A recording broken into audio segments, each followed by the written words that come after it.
My name is Ali Velshi. I am a business correspondent and an anchor with MSNBC and NBC News. It is my pleasure to be here and to welcome you in the room and those of you who are watching the webcast live, either through WEF or through NBC.com. We welcome you all for a hearty discussion, and I invite your feedback on social media.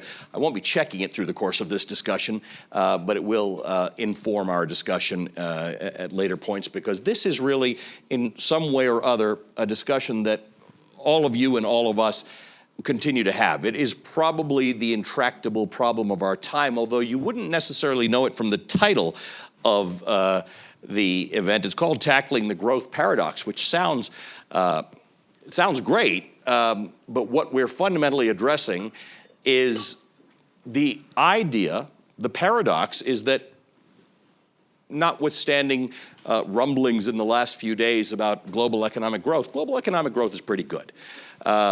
It's generally coordinated. There are a few spots to worry about, but generally speaking, the world's okay. It might slow down a little bit, but it'll probably slow down together. Profitability continues to be remarkably high. Asset prices continue to be remarkably high, and even when they adjust, they continue to be high over time. So it all looks good. And if you were to show up, if the Martians were to show up and ask to see our books, they'd look pretty good until they got down to the point at which they asked, how are those who helped build this doing? Are they sharing in the profitability? Are they sharing in the wage increases? And there are a million ways to parse this, but it's hard to parse it in a way that says that they are sharing in the same prosperity that the world as a whole is sharing. We've actually done a pretty good job with the poorest of the poor in the world. They are seeing outsized gains thanks to some coordinated global efforts. The richest are seeing outsized gains. Where are the people in the middle? The conversation becomes, what's the middle anyway? In different countries, it means different things. From a Western democracy perspective, we are sensing a frustration from those who are in the middle, whether they are the working class or the middle class, or however you want to phrase it. And I don't want to get bogged down in that discussion. But to the extent that people who think they did the right thing don't feel like they are getting the reward they expected, I'm careful about saying they expected or that they want, they are frustrated. And people are manifesting that frustration, in some cases in the streets, at the ballot box, through extreme political positions, and politicians are manipulating it. So what I want to try and get to over the course of the next hour is what the problem is. Okay, do we agree on what the problem is? And if we sort of agree that this is a problem to be solved, who is meant to fix it? Is this something we expect from governments? Is it something we expect from corporations? Is it something else? Is it political movements? Is it, ironically, a discussion valuable to be had at the World Economic Forum? I know there are some who'd say, not sure you guys are the ones who exactly understand what this problem is. So we're going to prove them wrong over the course of the next hour. At least we can say, we hope, that we understand what the problem is and put some suggestions out there as to what we might do. I'll quickly introduce my panelists. Their bios are available to you. They are all remarkably accomplished in their fields. So I will give you the simplest description of who they all are. Guy Standing is a research professor in development studies at the University of London and an expert on labor policy.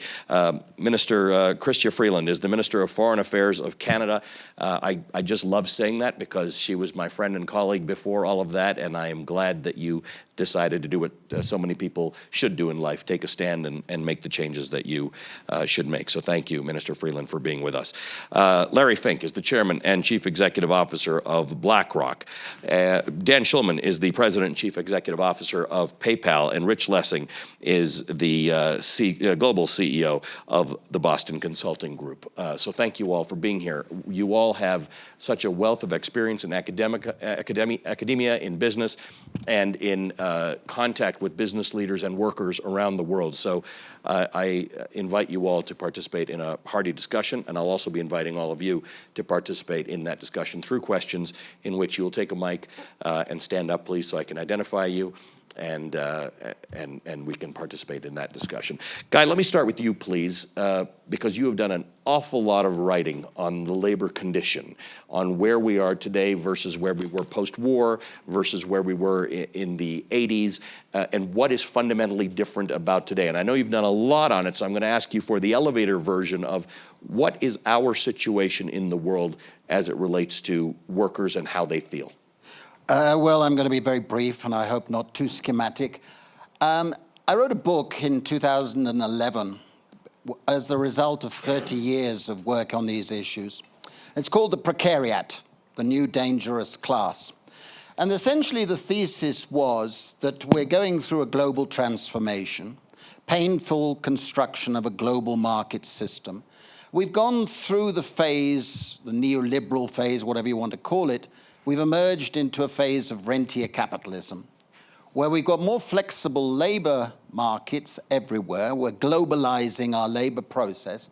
But in that process, we've got a new class fragmentation taking place, with a plutocracy at the top, an elite, many are represented here, both those groups, the old salariat shrinking, beneath them, the old proletariat, the industrial working class, shrinking rapidly, and a new precariat emerging underneath that. And I wrote on page 1 of that book that I said, unless people understand the predicament of the precariat and address their needs and aspirations as well as the insecurities that define their existence, we're going to see the emergence of a political monster. That was on page 1. Now, some of you in the room may not be surprised that in November 2016, I received a deluge of emails from around the world saying, you can guess what they said.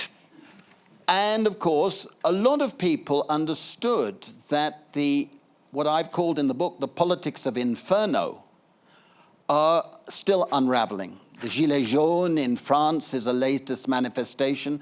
A lot of people have written to me about that. Brexit in my own country is an expression of what the precariat is about. And so we've got a situation which is global. I've been invited to speak about the precariat in over 500 places since 2011 in 40 countries. It's global. And we're not addressing the precariat yet. And a part of it I call the atavists. They're looking backwards to an imaginary or real past. They want it back. They don't have a lot of education, so they turn to the populists, the neo-fascists, and the rest of it, and we're paying the price. But there is also a group, and we were talking about that before I came in here, where I call the progressives. These are the young educated who are coming out of university and they feel they don't have a future. They don't have a career prospect, they have debt, they have disappointments, and we haven't yet found a way of addressing them either. And in the middle, we've got a group I call the nostalgics, made up of millions and millions of people, of migrants, who don't feel they have a present. They don't have a home anywhere. So this composite group is being left out of the growth process, with rentier capitalism giving more and more to the plutocracy and plutocratic corporations. The ecological crisis is growing everywhere, so old growth strategies don't appeal to the precariat groups that I'm talking about. So the combination of circumstances is a perfect storm. And that's where I think we are today. And it is a crisis. And I'm actually delighted that Davos is addressing this, because this is hardly the most representative place to address the needs of the precariat. But we damn well should be doing so. And I appreciate that we address that. There are a whole lot of people, I've seen it on my social media feed, from people saying, first of all, why are you there? And secondly, you really think they're solving the problems for us? But the beauty of being here is you get government and industry and academia together to at least discuss some of these things. Minister Freeland, you understand the concept of a plutocracy well, because I think that was the title of your book. That's true. Plutocrats. Yeah. But so you have gone from my field of financial journalism into government, where you get to look at this firsthand. To some degree, you don't see the extent of it in Canada as you do in other countries, but you see the trend very clearly. For sure, and you are right, Allie, that I wrote a book called Plutocrats. I remember interviewing Larry for it, and when I first told him what my thesis was, which is the rise of the global super elite and the fall of everybody else, Larry was a little bit anxious about the thesis. But I think we'll hear what he has to say about it in a minute. Look, I think that this is a really important discussion to be having, and I'm glad that Guy laid out his thesis first and his work, because he really has done pioneering work in this area. And I think where we need to start is this is not about just feelings that the middle class has in Western industrialized countries. This is about reality. And I think there can be a tendency, especially among those of us who have been the winners in how the economy has shaken out, to say it's just about perceptions people have and feelings, and actually things are pretty great. Just look at the GDP numbers.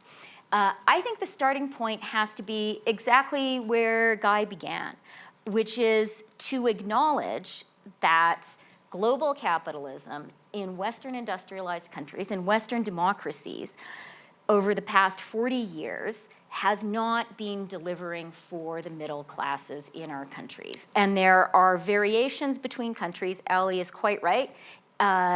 The hollowing out of the middle class is not as severe in Canada as it is, for example, in the United States. But the trend lines are happening everywhere. You know, they're happening in France with its extensive social safety net. They're happening in Sweden. And we really need to be frank and honest about that. And I say that as a person who really believes in capitalist democracy. As a student, I lived in the actual Soviet Union. So I am pretty aware that central planning and communist dictatorship are not good places to live. But those of us who believe in capitalist democracy, and I very much count myself in that number, we have the first obligation to be pointing out what the problems are. I also agree with Guy that we need to see this as a pretty acute thing. And we need to connect this conversation with another conversation a lot of people are having in a lot of countries about where is this angry, often nativist populism coming from, which seems to be ripping through like wildfire so many Western democracies. My own view is the real root of it is the hollowing out of the middle class. The fact that people are concerned about their own jobs. They're really concerned about what kind of a future their kids are going to have. They're worried about their retirement. And if you are a politician, and I am a politician now, that kind of anxiety that people have, one thing you can do with it is you can harness it to get elected.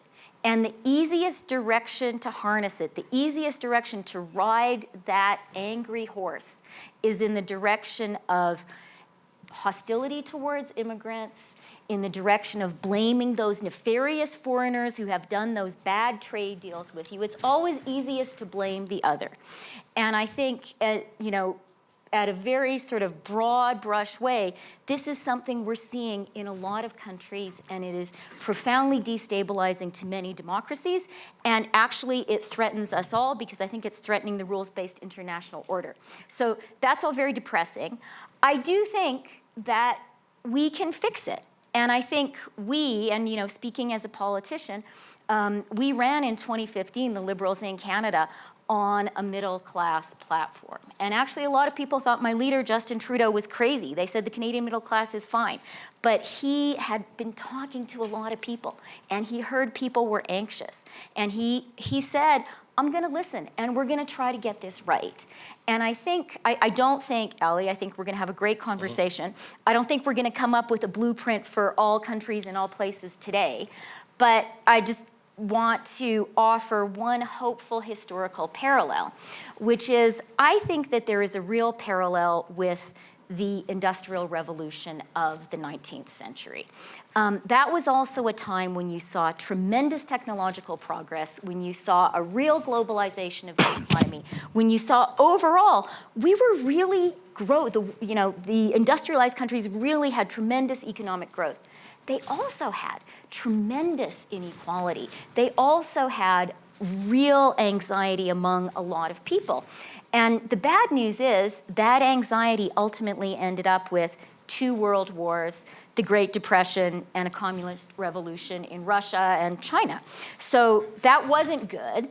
But what people also figured out after those intense traumas was we have to do something about it. We have to find a way to harness the tremendous fruits of the Industrial Revolution to serve the whole of our societies. In the United States, it was called the New Deal. And I think that is chiefly a political project, but it's a project that only works if business really decides rather than fighting it. Remember, Roosevelt said, they hate me and I embrace their hatred. I think we need to be in a moment where it is a joint project of government and business, because you guys are going to be in real trouble if we can't fix this. And I think, we did it before, we can do it again. Hopefully we don't have to go through as much trauma before we realize that we really need to act. Mr. Freeland, thank you for that. Larry, you are one of those business leaders who, for a very long time, has seen your role as being sort of more than just one that is of benefit to your immediate stakeholders, more than a fiduciary, but actually someone with responsibility to greater causes and the betterment of society. So you have been looking at this kind of thing, and you've articulated that there's a call to business to do more. Mm-hmm. So give me your view on this. Well, let me just start off and say I'm not as pessimistic as I think we just heard. But I do believe the conversation is necessary to resolve problems. So I do believe these conversations are the foundation of fixing problems. So I do applaud these conversations. But I am an optimist. I do believe pessimism is the process in which we solve problems. So let me start off with that. Let me also give a context. We are the largest manager of people's retirement assets in the world. So our obligation is very long-term. I should also say none of it's our money. We're a fiduciary to many people's money worldwide. And so with the concept of long-term, and since our clients are all focusing on this outcome of preparedness for retirement, I started framing questions about what is our responsibility, what is business's collective responsibilities. And so since 2012, I've been writing CEO letters on what I believe we all need to do as businesses. And it really was the foundation of reinforcing long-term behavior. I actually believe the fundamental difficulty for businesses is getting harder because I think because of all the political pressures, I do believe the outcome is even more short-termism, and actually even more short-termism from government. I mean, in my country, I don't believe we are even having a conversation about these problems. And so in the last 2 years, I framed the question quite differently related to our responsibility as companies. I raised a question about what is the purpose of business? What is the purpose of every company? And I then framed it more in this year's letter that we have multiple stakeholders. We don't have just a stakeholder called shareholders. And I also said that profits and purpose are aligned. You cannot have sustainable profitability over a long period of time without having a purpose. And I went on, and I am continuing to talk about the idea that we have multiple stakeholders. Our first stakeholders are to our employees. When our employees are connected with the corporate purpose and they believe in it, that is a very strong foundation for profits. If your clients connect and understand what your purpose is, beyond a product, beyond a service, clients have many choices in most industries. They generally will spend money where they believe there is a greater connection, and if they believe in the purpose of that company. And then more importantly, that we all have a responsibility in having a purpose in our communities where we operate. And importantly now, in a world where nationalism is rising, globalization is being thrown into question, if we don't prove our purpose in every country we operate, then we do not have a license to operate anymore. And I believe it's more important than ever. And so for those companies who are living that purpose over time, articulating that continually, and you have followers in the form of employees, in the form of clients, and in all your communities, those companies are going to persevere and be the leading companies of the world tomorrow. I also talk about the role of the millennials. When I was young, I was just focused on a job. I did not think about purpose. But today, our young men and women are thinking beyond a job. They're actually thinking about who they want to align with, who do they want to work for. And in an era of very low unemployment, 3.7 in the United States, our employees have choice. And they are going to seek the organization where they believe that organization is aligned to their views. And I believe more than ever. And then over the next 20 years, this is going to be the big change. $22 trillion are going to be moving away from baby boomers to millennials. And I believe that will be the change. And I think it's going to be incredibly powerful. And I do believe, not just through the millennials, but we are seeing strong evidence worldwide that our money owners, our asset owners, our clients are demanding us to focus on things like ESG, to focus on societal needs. They are now looking for examples in which they can invest. And we are getting very close to document data that proves investing in those areas, those items, do prove to have better long-term results than a random walk. And so I do believe the power of the community. I do believe the power of society is forcing the companies to navigate. And I would say the last thing that I commented about is so many people are losing hope in their government and are demanding the public companies to do more. So whether our governments are able to do less or they could do more, whether it is a New Deal or whatever it is, I agree with Chrystia. It has to be done in a public-private way. We don't have enough resources in most governments today to finance everything we need to do in light of longevity and in light of so many other social issues. It is going to have to be the resources of the private sector working alongside the public sector, and it can be done, and this is why I'm optimistic. So I want to, Dan, I want to give a shout out to you because I said I would do this on TV a month ago when I started speaking. I made a commitment every day to speak to people who are out of work, not out of work, they actually have jobs. They're federal workers or furloughed workers in the United States who just aren't getting paid for their work, which sort of sounds a little weird. We're now well into a month of this, and people would come and tell us about how they were going to miss their payments, and we've been reaching out to financial service companies, to phone companies, to electric companies on their behalf, asking some of these companies either what their policies are or whether they can develop policies to help these folks out. And you guys at PayPal did that.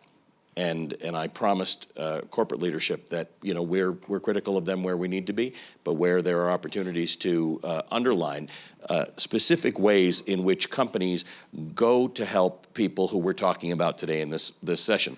Most, we've seen studies, we've all seen them, that say that in America, somewhere around half of all people have $500 extra. They've got $500 saved up. If they have a car accident or something bad happens in their house, or they have a health predicament and they're not insured, they could be wiped out. They could go into bankruptcy. So thank you for what you at PayPal have done. However, tell me how that informs your view about the work that you can do or that we all need to do for these people who feel a little disenfranchised. Mm-hmm. Well, first of all, thanks for having me on the panel. It's great to be with everybody on the panel. It's great to be with everyone here. You know, I have been what some people call an activist CEO. And I really think of myself more as a concerned citizen. I believe that we have responsibilities as leaders of companies. We have positions of power, and we need to use those positions of power in an accountable and responsible way. And that's not always easy. You have progressive people like Larry who push those positions, but you have a lot of people who demand maximization of shareholder return, and they think that's what companies should do. I actually agree completely with Larry. I claim he stole my language in his letter. But I don't think that profit and purpose work against each other. I think that's a false duality completely. Here's the reality. The reality is, if you have, and maybe I'm just getting older, because when I was younger, I was all about operational results, and that was it. As I've gotten older, as I've become a CEO, I understand that having a mission, having a vision, that inspires. And ours is democratizing financial services, which basically means that managing and moving money should be a right for all citizens, not a privilege for the affluent. Okay, and we talk about this inside the company all the time.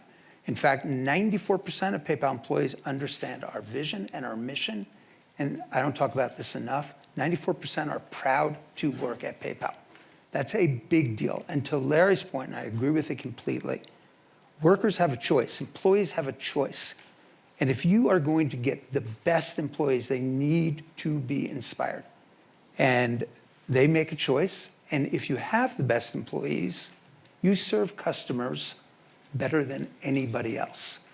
And think about what's going on in so many businesses right now. They're actually battling against their employees, right? That's ridiculous, like having an inspiring mission and vision. And by the way, having values that support that. That's really important as well. It's not just a mission and a vision, but values that support it. I told you our mission is expansive. Therefore, diversity and inclusion are at the core of our values. And that forces us to take action when we see things that are inconsistent with that.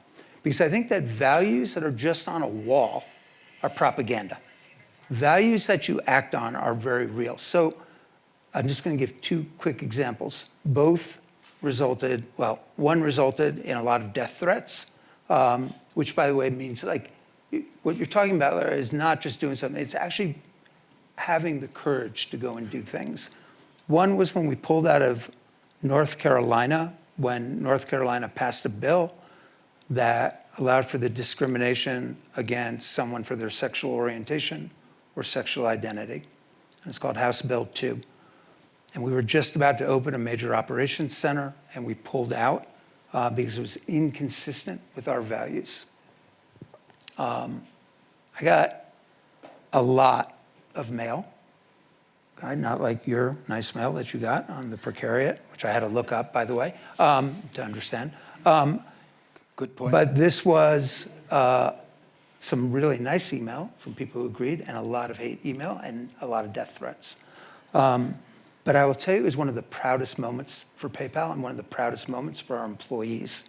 And my mom asked me after I got those death threats, you know, she was like, oh my, and like, would you do that again? And I said 100 times out of 100, because it's consistent with the values that we have. Then the federal worker furlough happens.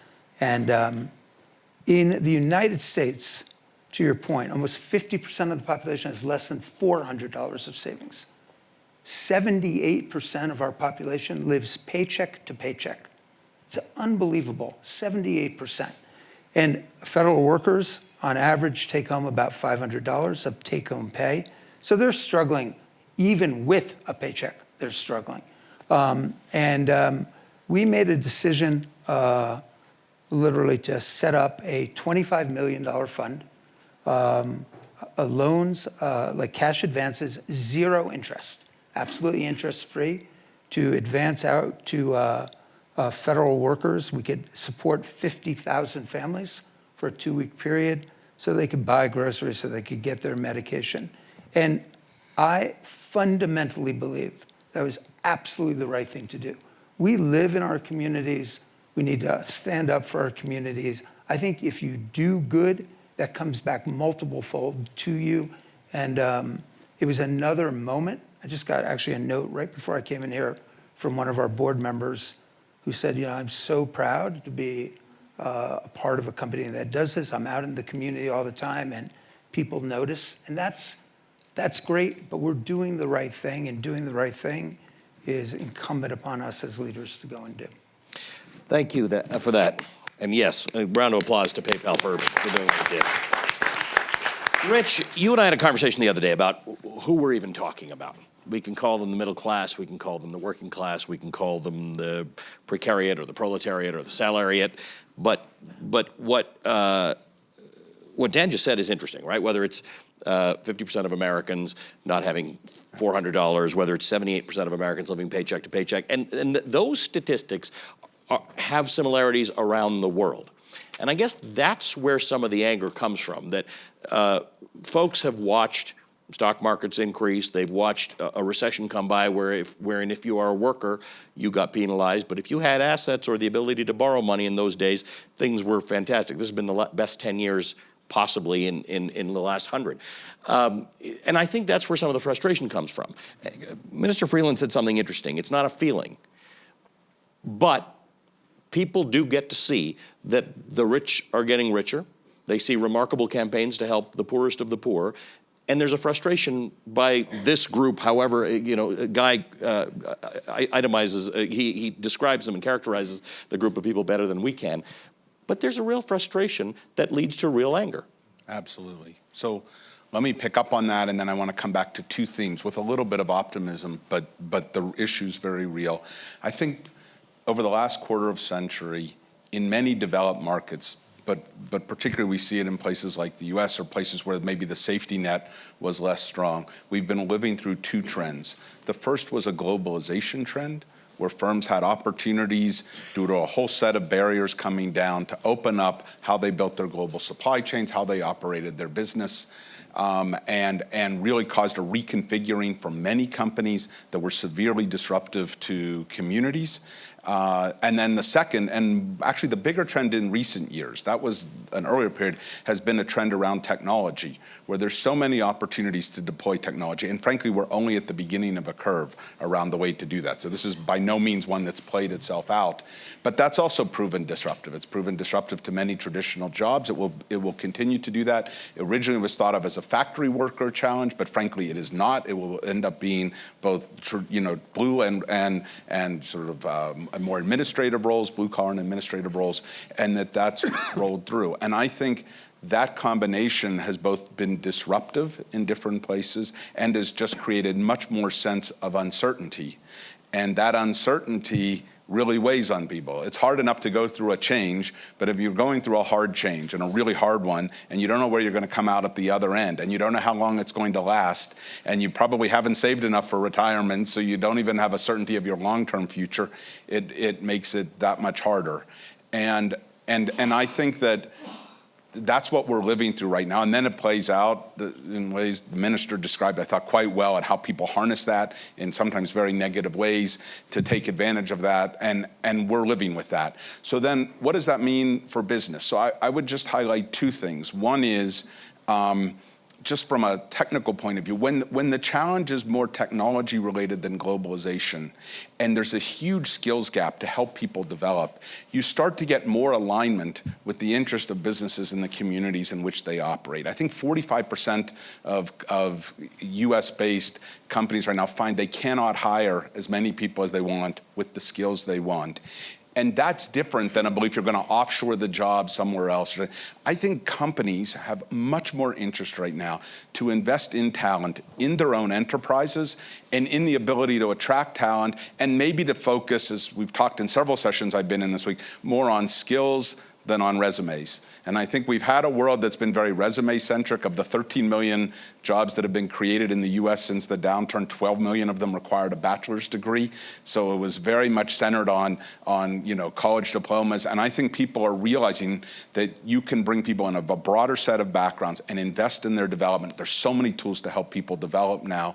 And my hope and my expectation is that companies are increasingly realizing that investing in people, starting with their own employees, but in the communities in which they operate, is far more aligned with their business interest than they might have perceived it 10 or 15 years ago when they were thinking about more of a global optimization model. And that should help. That should help because you'll start to see when you get a job offer from competing companies that they're offering you benefits and things like that that are going to make you feel less insecure. And it's not just benefits. I want to make one other point, but just to build on that, it's also the spirit of sort of a learning contract, that up till now there's been a contract of you do a certain skill and you get paid a fair amount.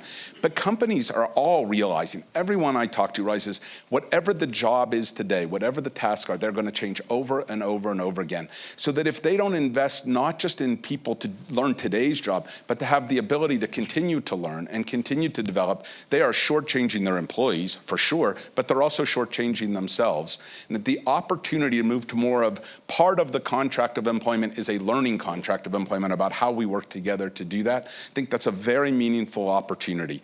The second thing just builds on it, but I need to, of what Larry and Dan have been saying. We do very few acquisitions in BCG. We are just an organic growth-oriented place. But one of the very few we did was of a small company called Bright House that considered itself the first purpose-driven consulting firm. We did this 3-4 years ago because we could see in the work we did with clients and the change efforts that over and over again, it was not just about making change happen. It was about energizing people and why they were there, what was their purpose, how did it link to the founding of the company, to its ongoing mission, and that if you didn't get people aligned around purpose, whatever other changes you put in place wouldn't reach their full potential.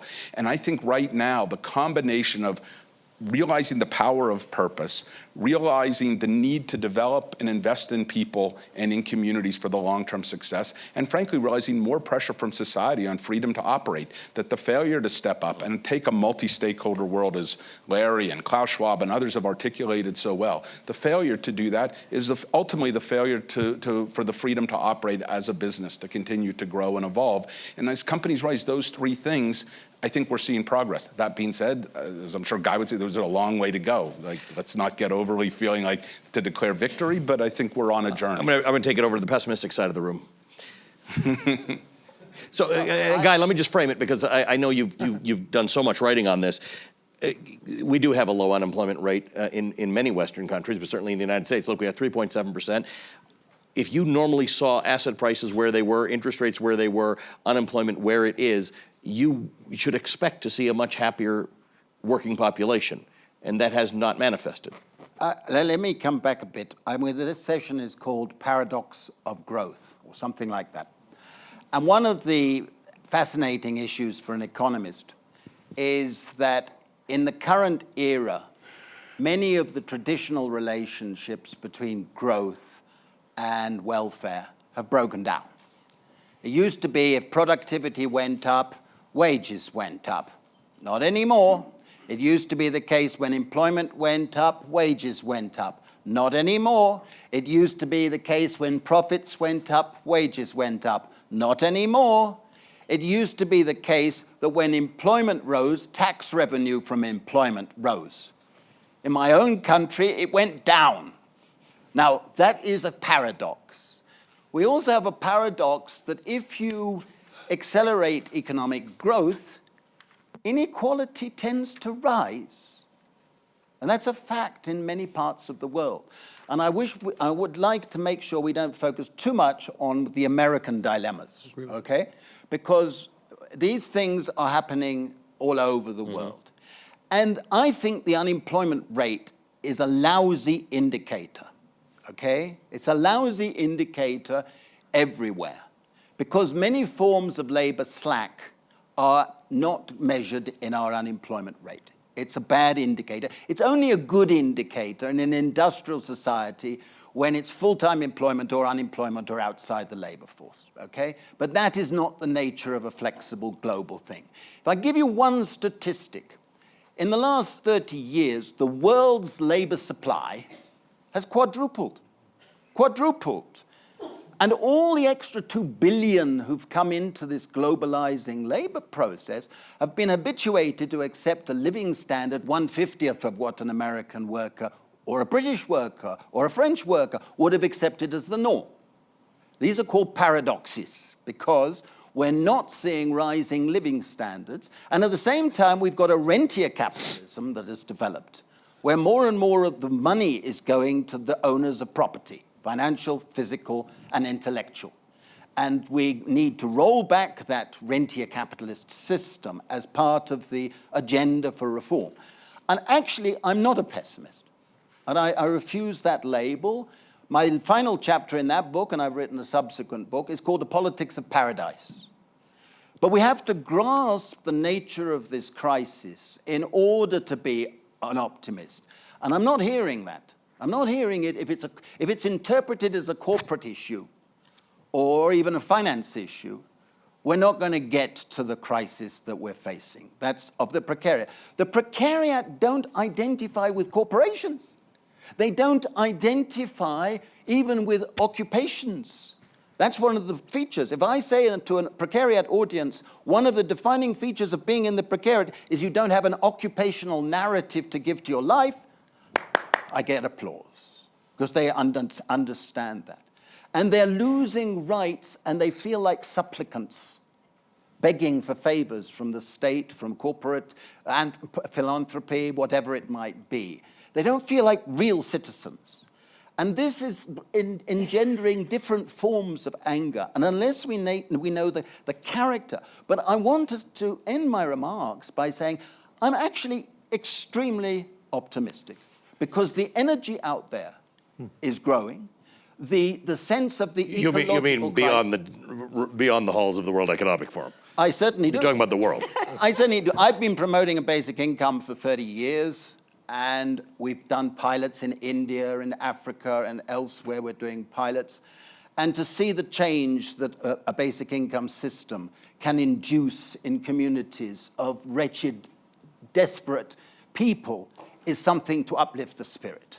To see the capacity for reforms of institutional structures that take a more embracive perspective, that raises the spirits. To see the possibilities of dismantling TRIPS, which is a matter of will for people like many of the people in this room, but we can do it. So I think there are many reasons for optimism, but we're in a dark tunnel at the moment, and let's be honest about that. I would hate to see guys standing pessimistic. Minister Freeland, you have the privilege of living between these. Well, I tell you, his stuff is worth reading. It's really good. At least you'll understand the terms. Minister Freeland, you've had the really interesting perspective of being where I am, where you talk to folks like this, forward-thinking business leaders. I will say, if I were watching this panel, my criticism would be, hey, World Economic Forum, that's terrific. You lined up the progressive, forward-thinking business leaders. They're not all like that, by the way. But you also are in public service, and you've been a journalist. So you get to sort of see if you can marry these two worlds. These guys see a world in which they can have influence, and by the way, they can have a lot of influence, and that they can help put right. Guy sees a social structure that is dangerously coming apart, and he uses the word dangerous in what happens to a population that feels so left out and left behind. And then you're in a place where you have to create policy. When you and I started in this business, trade was maybe 20% of the global economy. Now it's probably 60, and it's about 100% of your job these days, even as a foreign minister, because you've been in the middle of these trade wars that are in some cases hurting the economy, but they're also the globalization that Rich talks about is what a lot of people think trade is. So you're in the middle of all this. How do you solve it? Okay, so maybe I should start from the fact that I am a Canadian and a liberal politician. So my instinct and inclination is always to find the common ground. That's maybe a definition of the Canadian national mission. So let me try to do that. And we did a little bit of that in the NAFTA negotiation too. I kind of agree with everybody. The only thing I would disagree with is Larry's description of me as a pessimist. I vehemently disagree with that. I would describe myself as a realistic optimist. Okay. And I'll just make a couple of points. I'll start on trade. I do think one of the reasons we need to get right how capitalism delivers for our own middle classes is if we fail to do that, we will lose the agreement of our people for us to do trade. And that will be a really significant own goal. And we're already seeing in a lot of countries, because when people are seeing that they're losing their jobs, they look for someone to blame. And some irresponsible politicians, I would say, see that as an instinct that you can harness and use and point at the culprits. What are you talking about? I am talking in very general terms. And it's really easy for the culprit. It's really easy for the culprit to be a foreigner. Foreigners don't vote in your own elections. And you know, in Canada, we are a trading nation. About 60% of our GDP, trade accounts for about 60% of our GDP. We're very committed to it. We know we have to be, because that's where the good middle class jobs are, and jobs in the tradable sector are actually better paying than in the non-traded sectors. We get that. But we also know Canadians need to support trade for us to keep on doing it. It's one of the reasons we're so committed to the middle class agenda. And to prove my optimism to Larry, I want to say it can be done. So right now, I think a lot of people would categorize this as an era of anti-globalization, anti-trade. Well, in the past 2 years, Canada has renegotiated NAFTA with you guys. We have done a trade deal with Europe, CETA, and we have done a trade deal with the Asia Pacific, CPTPP. Canada is now the only G7 country that has a trade deal with every other G7 country. And I think a big reason why Canadians support that, and they support it very broadly, is we are focused on the middle class and on the middle class agenda. The only other thing I would say, sort of apart from trade, is just to add a new element to our conversation that I know everyone here has been thinking about, is we need to realize that some of the processes we've been talking about in terms of what happens to jobs, they are only accelerating.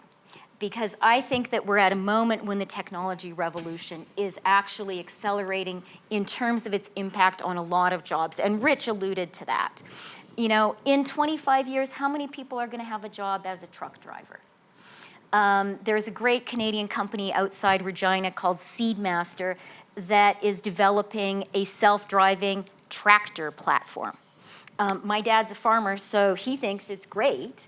But you know, that's another place we're going to see fewer jobs. I think that AI is going to start moving into, again, as Rich alluded, into a lot of the service jobs. Maybe CEOs will be wiped out too. I'm not even going to go there. You know, so that is going to make people anxious. Don't get us too optimistic. And we need to be thinking about a plan for people. We need to be sure that we offer people hope, that we offer people confidence, and we offer them assurances that government is going to be there to be with them in this process, because no one knows where it's going to lead. And also, and here I am like really reassured to hear you guys, that business leaders, that the people who are the winners from all of these transformations actually understand they have a responsibility to everybody else. And that is a really important transformation. A couple of you guys have referred to, you know, moving away from the idea that your only responsibility is to your shareholders. And I think that is a crucial shift, and it's something which is pretty new. I think it's something that we really need to support, because this is gonna be a really big, it already is, and I think it will become an even more complicated transition. And the societies and the countries that succeed are going to be the ones that are realistic about the challenge, where there is a really united team spirit about meeting it. I got 10 minutes. I want to see if there's some questions out here. I'm going to bring you a mic right here in the front row, and then the gentleman over there. I would ask you to stand up, please. And we're on a tight time schedule, so keep your question as tight as you can. Hi, good evening, everyone. My name's Renhua. So this is a question for Larry. My question is really around, talking about, if you look at the structure of the equity markets today, compared to, let's say, 10 years ago, pre-financial crisis. And if you look at the market valuation of the top 10 tech global companies, so it's a couple of $1 trillion, how do you actually philosophically, connect the wealth creation and the market cap of, top 10 tech companies to the middle class in terms of translation of real jobs, improvement of livelihoods and improvement incomes? So that's the first question. And related to that is also, if you think about the future structure of jobs, you get a Facebook engineer today or top, analysts would probably get about, $100,000 a year or $120,000 a year. Whereas the broad, middle class jobs in terms of, factory workers, restaurant managers, they get much less than $30,000, $40,000. So that imbalance between, the returns of capital from the high-tech economy, as well as the structure of jobs between the blue-collar, basic jobs and the high-value future AI jobs. Something that I've just kind of, never been able to reconcile. Just wonder your thoughts on that. You're not allowed two questions, but those are good. They're good. They are good questions. So, Bad question. valuations of companies are an interpretation of forward growth. So the marketplace, the investment community is believing in those 10 companies. They believe those 10 companies are going to have even a more impactful relationship to society. And that will translate it, obviously, into more profits. So the marketplace is looking to these companies and other leading companies to be much more transformational. And yes, there is higher concentration in equity ownership in some of those companies than other companies. And, and in many of those companies, there are different share classes that make control even a more difficult thing. All I could, we are big investors in all of them. We may be one of the top 3 investors in all those companies, as we are with almost every other company. And it's not a social statement. It is about the responsibility of investors putting our investors' money to work. All I could just step back and say, when I founded BlackRock 30 years ago, 8 people in a room, we were a startup company too, and within 10 years I had less than 1% of the company because I chose to have more empowerment with more of our employees to own the company. And so I'm not here to judge other companies personally, but I know what we did and why we became a company that was a startup 30 years ago to where we are today. Because I believe we empowered more people within our ownership of our company, and that is probably my most proud thing we have ever done at BlackRock, that it wasn't, and a lot of people are wealthy from that, let me be clear, but the wealth that people created at BlackRock was an outcome of, it wasn't given to us, it was an outcome of building a company. And I firmly believe we should all have that purpose, that outcomes of success should be always considered a good thing, and that's what capitalism is, and in fact, that's where I think the world should be going. But I don't have a real judgment in it, and you raised a good question about how should we judge those 10 companies. But those are big questions to answer, and I do believe companies like Microsoft, to name one company that just announced a $500 million donation to housing in Seattle. I mean, I do believe more and more companies are acting that way. And I do believe more and more big companies understand that they have a deeper, bigger responsibility. And as I said, Microsoft is a great leading company of showing that and evolving. And I think Microsoft is a very good example of one of those top 10 companies, maybe sometimes the #1 company in that market cap, that actually is trying to transform itself. And I think this is just the beginning, and I believe this is going to carry on. And it's going to be those examples that are going to carry and force more companies to be thinking that way. And if I could just add to it, you point out, like, the Microsoft or our 25 million. But here's what I think is most important. I think what is most important is the purpose that's built into your products and what do they do? Not, a separate social group over here, that kind of, it's basically, so just one quick example. So we are now one of the largest lenders of working capital to small businesses in the world. Surprising to me, but that's kind of where we are right now. How do we do that? We do that by using technology and algorithms that don't even look at credit bureau scores. So we loan billions of dollars through a year to small businesses. Here's 2 facts. 25% of those loans go to places where 10 or more banks have withdrawn branches. So they are low-income neighborhoods around the world that don't have access to funds, and we're able to provide it because of technology. Second thing is when one of those small and micro merchants receive those working capital loans, on average, their business goes up by 22%. So we're thinking about how do you drive kind of results? How do you drive more jobs into communities, more financial health into people? It's those kinds of things that I think are important. And I think companies who are thinking about the next, there are 1.7 billion people outside the financial system right now. How do you address that? How do you bring them into the system? How do you not just look at, do they have access to a bank account, but do they have some access to financial health in a crisis, and how can you use tech to help that? I think that's really important. Just to take a different angle on your point, you're totally right about the top 10 today are all Chinese and American companies. 7 of the 10 are tech. So your observation, right. 10 years ago, that wasn't true. 10 years ago, there were 5 different countries, not just those 2. They were spread across more sectors. But the world changes over time. The fact that it's evolved so much says it's not static for the future. What we are seeing right now is that competing on the rate of learning is becoming more important than competing on traditional measures of scale and scope. And part of the reason those companies are valued as well as they're as highly as they're valued is they are perceived to be very fast learning, fast evolving environments. But I don't think we should underestimate. There are a lot of other companies that didn't start in the digital world, but started in the physical world, and that are working incredibly hard to become fast learning organizations. And therefore, while that is the snapshot of today, accurately portrayed, I don't think it's destiny for the future that others can't achieve that. But key to that is how they enable their talent, not just their machines, to ratchet up in capabilities and to give people ladders to move up over time, so that it is not just, it is a falsehood to think it will all sit in the machines where advantage will lie. It will be the ability to combine machines, which are going to advance quickly, with humans, and to help human capital achieve its full potential.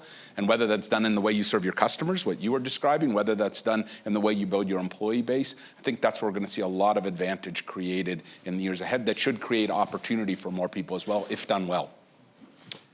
Guy, real quick. I think it's very important before we conclude this panel to make the following point, which is the crisis of ecology and global warming is linked up with how we look at growth. We would be remiss if we didn't discuss this topic at least briefly. The fact is that we know that if you accelerate I got very growth, little time. yes, It's a different panel's conversation, so I know, but it is paradox of growth. We need to recalibrate we can't cover it all because I got cut off. Yes, and it's such an important issue. The very fact that you're cutting me off. No, the fact I'm cutting off is because I got 90 seconds, Guy. But I think, Guy, I've read all your stuff. I actually have to run a panel. I think the ecological crisis has to be brought into this conversation, and so far we haven't done so. I totally understand it. Guy, I'm not... Enough, I've said... Right, but let's not portray that as me cutting off. It's a different topic. I'm happy to have that conversation with you, but we do actually have time limits on the whole thing, so I appreciate that. It's a paradox of growth. I'm with you. I didn't name the panel either. Chrystia? Okay, well, I'll make a very final concluding comment. Larry told a great story about the founding of his company and the meritocracy there. And I really believe that actually one of the things about the tremendous growth we've had in Western industrialized economies of the past 30 years has been kind of an unleashing of meritocracy. But there's a paradox there, because if you are a CEO who's in Davos because you're a meritocrat and you did it because of your hard work and your brilliance, and I think you did. There can be a risk that you don't worry so much about people who weren't so lucky or for whatever reason. And I think one of the central challenges of this world of income inequality, where there is a plutocracy, where there is a super elite, is for the people who've done really, really well. And because of good fortune, for sure, because of accidents of birth, but also because they worked really hard and they had a great idea. Those people, all of you guys, it's so essential that a powerful responsibility be felt for the whole society. And there be an understanding that, yeah, you did it yourself, but you only did it yourself because you're part of a broader society and you have a huge responsibility. Totally agree. We'll leave it there. This could be a 2-hour session. I'll argue for one of those next time. Thank you to all of you for your remarkable contributions from a robust conversation, and thanks to all of you, and thanks to all of you watching us at the World Economic Forum and on NBC.com. Thanks a lot.